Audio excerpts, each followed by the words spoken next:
Radio Nottingham. Now, there's nothing like going for a nice stroll in the fresh air to blow away the cobwebs, make you feel refreshed afterwards. And maybe you're one of those people who's always looking at your wrist, counting up your steps and all of that.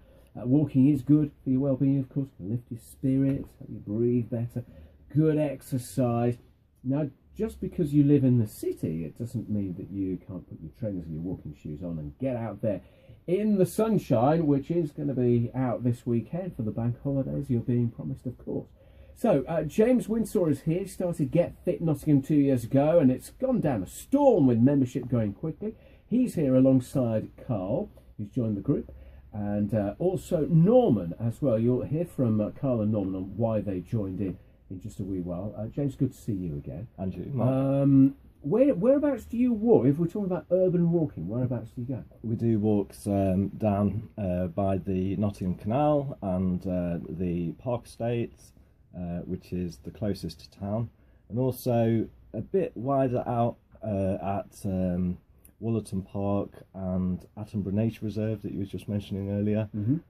So there's plenty on our doorstep, so you don't have to walk far, and we don't walk on the roads. A lot of people have that misconception. There's loads of really good footpaths in Nottingham that are really good for walking.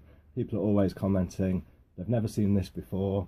They're amazed that these places existed. So it's great for people that have lived in Nottingham all their life, or people that are new to Nottingham as well. And I guess sometimes you see things from a different perspective, don't you? Say if you walk by the canal for a while, I sometimes do this just on my lunch break. You actually find little nooks and crannies you haven't seen before or seen for a long time. Yeah, and it changes in every season as well. We did walk all the way through the winter, and it's great to meet some of your other listeners who heard about it last time on the walks.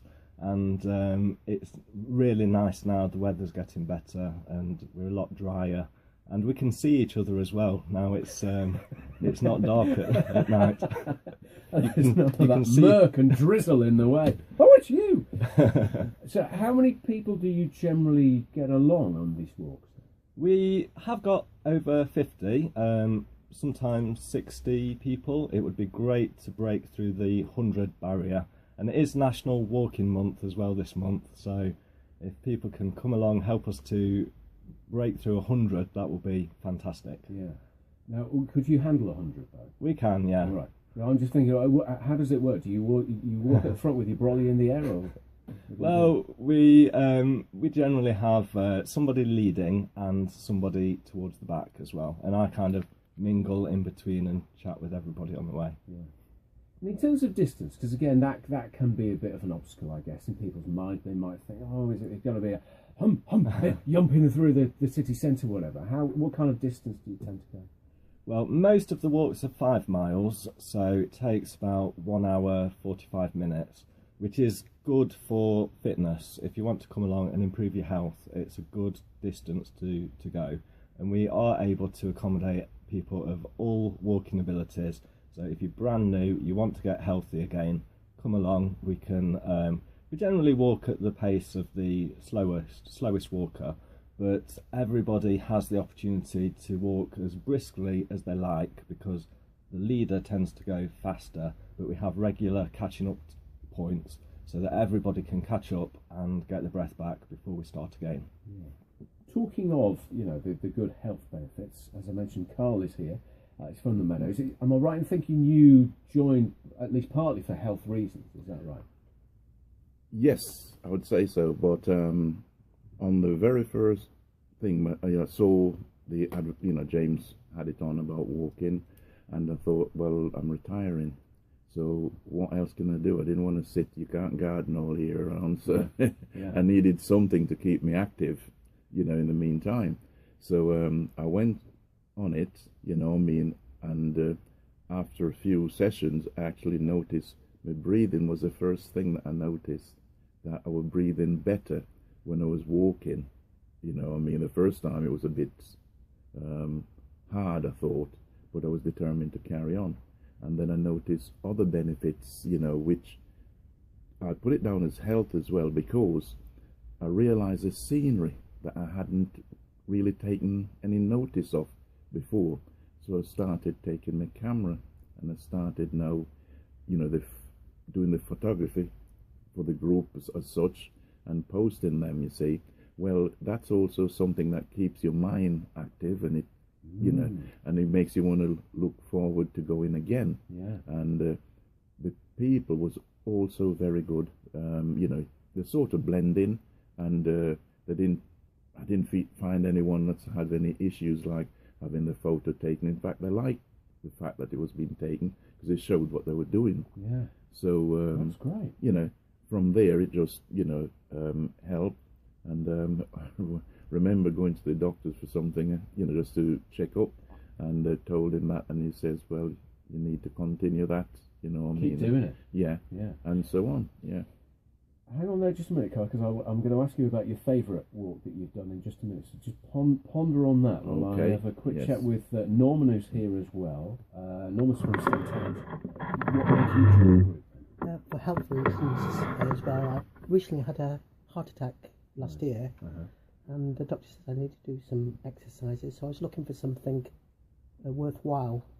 And when we found out about these urban walks, I thought, try that. It was difficult at first, but I've been doing it now for 2 months, and I just recently had a checkup, and everything is going correctly and going well. So it's good for these walks. Yeah. So you've both been given that kind of extra vote of confidence by doctors. I guess, as Carl was saying as well, you get the social element in there as well. Yes, we get the social element. We've never met James or remember the people that go on it, and we've found some new friends through it. So that's good. And we enjoy the walks, and the benefits are tremendous. So I recommend them to people. Great to hear. Great to hear. So then, Carl, what's your favourite walk that you've been on? Seeing these new bits of Nottingham, for instance. Right, the Derby Road going into the park tunnel. Yeah. Oh yeah. Well, I couldn't believe that I've been in Nottingham over 50 years, and I didn't know about that bit, and it was just so fascinating that I've been back on my own, just to take shots of the place and so on. Yeah. I also like Attenborough, because the nature reserve. Yeah, it's a broad. There's so many different things to see. Yeah. And it's an easy walk as well. You just never know, but it's a very easy walk. Yeah. And a very photogenic area. Excellent. Couple of good suggestions there. What about you, Norman? What was your favourite that you found? What was the Lean, when we went on the canal, Lean River walk? I didn't even know that existed. I've lived in Nottingham for 18 years, so I'm not quite a native from Nottingham. Yeah. And seeing the areas in the countryside, and Dorking Hill was, we never knew that existed until we went up there. And the views from the top after the walk was fantastic. It's just doing the walk to see that is brilliant. Well said, the pair of you. Good. James, I know you've got your next walk is on Monday, isn't it? Very fitting for Bank Holiday Monday. Yes, we have a walk to around Elveston Castle on Monday, which is a little bit of a trip out for people in Nottingham. If there's any Derby listeners as well, they're very welcome. And then we've got a new initiative, because it's National Walking Month. We're doing lunchtime walks for the first time. So everybody's welcome, city centre workers, literally everybody. Just come into Nottingham. We'll meet at the Left Lion, and we've got one on Tuesday the 8th and another on Thursday the 10th, both starting. Sorry, the Tuesday one is 12 p.m. Then on Thursday the 10th we have another one, which is Collick Woods in the evening. Right. Okay. We've got the details here in case you missed any of that. But the urban walking group going from strength to strength. Really good to hear all about it. James, thank you again, and the pair of you, Carl and Norman. Good to see you. Happy walking as well. Thank you. Particularly on Monday, we've arranged some very nice weather for you to do it as well. It's BBC Radio Nottingham. This is Diana Ross.